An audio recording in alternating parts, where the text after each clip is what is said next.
Berlin is a city where history meets culture and where art merges with industry. Our first stop is the iconic Brandenburg Gate.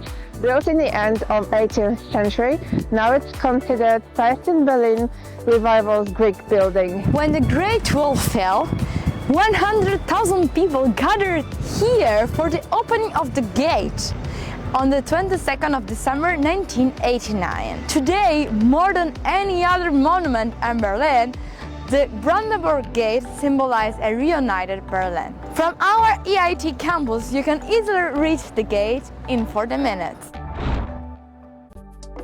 Close to the gate we have the Reichstag building with a very famous dome glass on the rooftop.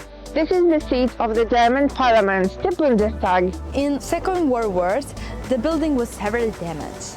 During the reconstruction, the architect Sir Norman Foster decided to build this huge glass dome made of 800 tons of glass and metal structure and almost 25 high.